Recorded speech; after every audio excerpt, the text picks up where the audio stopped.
ಕೆಲವೊಂದು ಶಕ್ತಿಗಳಿದ್ದಾವೆ, ಕೋಮುವಾದಿ ಶಕ್ತಿಗಳನ್ನ ಬಿಜೆಪಿ ಇವರು ಡಿಎಂಕೆ ನಮ್ಮ ಜೊತೆ ಪಕ್ಷದಲ್ಲಿ ನಮ್ಮ ಈಗ ಅಲ್ಲಿ ತಮಿಳುನಾಡಿನಲ್ಲಿ ಪರ್ಯಾಯವಾಗಿ ವಿಷಯ ಅವರು ಕೂಡ ಒಂದು ಜಾತ್ಯತೀತ ತತ್ವದ ಮೇಲೆ ಬಂದರು. ಜನ ಒಂದು ಮನ್ನಣೆಯನ್ನು ಕೊಟ್ಟಿದ್ದಾರೆ, ಜನ ತೀರ್ಪು ಕೊಟ್ಟಿದ್ದಾರೆ. ಆ ತೀರ್ಪಿಗೆ ಬಿಸಿ ಆಗಬಾರ್ದು.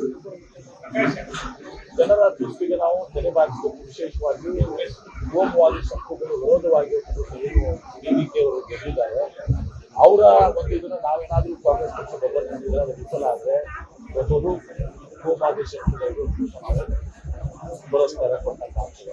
ಈಗ ಎಲ್ಲವನ್ನ ವಿಚಾರ ಮಾಡಿ ಜನರ ತೀರ್ಪಿಗೆ ಮತ್ತು ಜಾತ್ಯತೀತ ಗೆಲುವಿಗೆ ಜನರ ಡಿಎಂಕೆ ನಮ್ಮ ಕಾಂಗ್ರೆಸ್ ಪಕ್ಷ ಹೀಗಾಗಿ ಪರ್ಯಾಯವಾಗಿ ಯಾವ ಕೋಮುವಾದಿಗೆ ರಾಹುಲ್ ಗಾಂಧಿ ಅವರು ನಮ್ಮ ಕಾಂಗ್ರೆಸ್ ಪಕ್ಷ ಸಪೋರ್ಟ್ ಮಾಡ್ತಾ ಇದ್ದಾರೆ. ಡಿವಿಕೆಗೆ ಆ ಒಂದು ಸಪೋರ್ಟ್ ಸಿಕ್ಕಿದೆ, ಜನರ ಮನ್ನಣೆ ಸಿಕ್ಕಿದೆ. ಅದನ್ನ ಬಹುಶಃ ನಾವು ಈ ಸಂದರ್ಭದಲ್ಲಿ ನಾವು ಅದನ್ನ ಸರ್ಕಾರ ರಚನೆ ಮಾಡಿಕೊಂಡು ಸಹಾಯ ಮಾಡಿದ್ರೆ ಜನ ನಮ್ಮನ್ನ ಕ್ಷಮಿಸಿದ್ರು. ಹೀಗಾಗಿ ಆ ವಿಷಯದಿಂದ ಇವತ್ತು ಡಿವಿಕೆಗೆ ನಾವು ಬೆಂಬಲ ಕೊಡ್ತೀವಿ. ಯಾರಿಗೂ ಬೆನ್ನಾಗಿ ಅವ್ರ ವಿಶ್ವಾಸಕ್ಕೆ ತಗೊಂಡು ಕೆಲಸ ಆಗತ್ತ. ಡಿಎಂಕೆ ಅವ್ರ ಜೊತೆ ಮಾತಾಡ್ತೀರಾ, ಚರ್ಚೆ ಆಗತ್ತೆ? ಮಾತಾಡ್ತೀವಿ, ನಿಶ್ಚಿತವಾಗಿ ಮಾತಾಡ್ತೀವಿ. ಇದರಿಂದ ತೊಂದರೆ ಆಗುತ್ತೆ ನೋಡಿ, ಕೆಲವೊಂದು ಈಗ ಗೊತ್ತಿದೆ, ತಮಿಳುನಾಡು ಜನತೆ ಒಂದು ಜಾತ್ಯತೀತ ತತ್ವದ ಮೇಲೆ ಡಿವಿಕೆ ಅವರು ಬೆಂಬಲ ಕೊಟ್ಟಿದ್ದಾರೆ ಎಂದು ಜನರ ಬಹಳ ದೊಡ್ಡ ತೀರ್ಪಿದೆ. ಒಬ್ಬ ಯುವಕ, ಆ ಯುವಕನಿಗೆ ಇವತ್ತು ದಿವಸ ಇಷ್ಟು ಬೆಂಬಲ ಕೊಡ್ತಾರೆ. ಕೇಳ್ಕರ್ತ ನಾವು ಕಾಂಗ್ರೆಸ್ ಪಕ್ಷದವರು ಅವ್ರಿಗೆ ನಾವು ಬೆಂಬಲ ಮಾಡ್ತಿರ್ತಾರೆ. ಜನ ನಮ್ಮನ್ನು ಕೂಡ ತಪ್ಪಿಸ್ತರಾಗಿ ಒಂದು ದಿವಸ ಮಾಡ್ತಾರೆ. ಎಲ್ಲೋ ಒಂದ್ ಕಡೆ ನಮ್ಮ ಸಿದ್ಧಾರ್ಥಗಳಿಗೆ ಅದು ವಿರೋಧವಾಗಿ ಆಗ್ತದೆ. ಅದರ ಅರ್ಥ ನಾವು ಡಿಎಂಕೆಗೆ ಬೆನ್ನಿಗೆ ಚುರಿ ಹಾಕೋದಕ್ಕಲ್ಲ. ಇದು ನಮ್ಮ ಕರ್ತವ್ಯ. ಒಂದು ದಿವಸ ಜಾತ್ಯತೀತ ಶಕ್ತಿಗಳನ್ನ ದೂರಕ್ಕೆ ಇದು ಜನರ ತೀರ್ಪೇನಿದೆ, ಆ ಆಶಯಗಳೇನಿದೆ ಡಿವಿಕೆ ಕೊಟ್ಟಿದ್ದಾರೆ, ಅದಕ್ಕೆ ವಿರೋಧವಾಗಿ ನಾವು ಕೊಟ್ಟುವಂಥದ್ದು ಆಗ್ಬಾರ್ದು ಅಂತ ಆ ಬೆಂಬಲ ಕೊಡ್ತಾ ಇದ್ದಾರೆ. ಪಶ್ಚಿಮ ಇಂಡಿ ಗಠಬಂಧನಕ್ಕೆ ಇದರಿಂದ ತೊಂದರೆ ಆಗಿದೆ, ಅದು ವಿಚಾರ ಮಾಡ್ತೀವಿ. ಸ್ಟಾಲಿನ್ ಅವರು ಮಮತಾ ಬ್ಯಾನರ್ಜಿ ಮತ್ತೆ ನೀವು ನಾನು ಹೇಳ್ತೀನಿ, ಎಷ್ಟು ರಿಪೀಟ್ ಮಾಡಿ 3 ಸಾವಿರ ರಿಪೀಟ್ ಮಾಡಿ ಅರ್ಥ ಮಾಡ್ಕೊಂಡ್ಬಿಡಿ. ಕೆಲವೊಂದ್ಸಲ ಇವತ್ತು ಇಂಥ ನಿರ್ಣಯಗಳನ್ನ ಕಷ್ಟಕರವಾದಂಥ ನಿರ್ಣಯಗಳನ್ನ ತಗೋಬೇಕಾಗ್ತದೆ. ಡಿಎಂಕೆ ನಮ್ಮ ಬಾಂಧವ್ಯ ಇದ್ದದ್ದು ಸತ್ಯ, ಡಿಎಂಕೆ ಮತ್ತು ಬಾಂಧವ್ಯ ಮುಂದುವರಿಬೇಕು ಅನ್ನೋದು ಎಲ್ಲರ ಮುಖ್ಯ ಇದೆ.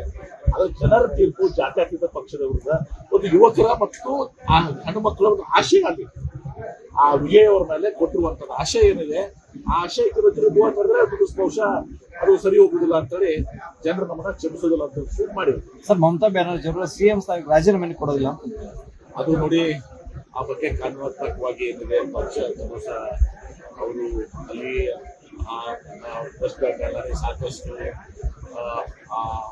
ಏನು ಬಿಜೆಪಿಯಿಂದ ಅನ್ಯಾಯ ಆಗಿದ್ದು ಸತ್ಯ.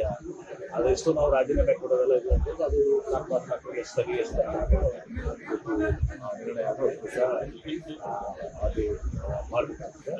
ಅದು ಇಷ್ಟೇ ಮಮತಾ ಬ್ಯಾನರ್ಜಿ ಅವರು ವಿರೋಧವಾಗಿ ಬಹಳಷ್ಟು ಬಿಜೆಪಿಯವರು ವ್ಯವಸಾಯ ಇಟ್ಕೊಂಡು ಅಧಿಕಾರಿಗಳನ್ನು ಎಲೆಕ್ಷನ್ ಬಹಳಷ್ಟು ಅವ್ರನ್ನ ಸೋಲಿಸಲಿಕ್ಕೆ ನಿರಂತರವಾಗಿ ಒಂದು ಪ್ರಯತ್ನ ಮಾಡಿದ್ದು ವಾಮಮಾರ್ಗದಿಂದ ಕೈಗೊಳಿಸಿದ್ದಾರೆ. ಆದರೆ ಯಾರು ಮಾಡ್ತಿಲ್ಲ. ಆದರೆ ರಾಜೀನಾಮೆ ಕೊಡಬೇಕು ಬಿಡಬೇಕು ಅದು ಸಂವಿಧಾನಾತ್ಮಕವಾಗಿ ಅವ್ರಿಗೆ ಇದು ಆಗ್ತದೆ. ಅದು ಸಂವಿಧಾನ ತಜ್ಞರು ಸರ್, ಅಲ್ಲಿ ಬಿಜೆಪಿ ನಾಯಕರ 10 ಸಹಾಯಕರಿಗೆ ಗುಂಡು ಏಟು ಹೊಡೆದು ಯಾವ ಕಾರಣ ಕಾನೂನು ಕ್ರಮ ಕೈಗೊಂಡಿದೆ. ಕೇರಳದಲ್ಲಿ ಸರ್ ಸರ್ಕಾರ ರಚನೆ ಯಾರು ಸಿಎಂ ವೇಣುಗೋಪಾಲ್ ಅವರು ಆಗ್ತಾರೆ. ಅದು ನೋಡಿ, ನಮ್ಮ ಕಾಂಗ್ರೆಸ್ ಪಕ್ಷದ ವರಿಷ್ಠ ಮಂಡಳಿ AICC ಅಧ್ಯಕ್ಷರು ರಾಹುಲ್ ಗಾಂಧಿ ಅವರು,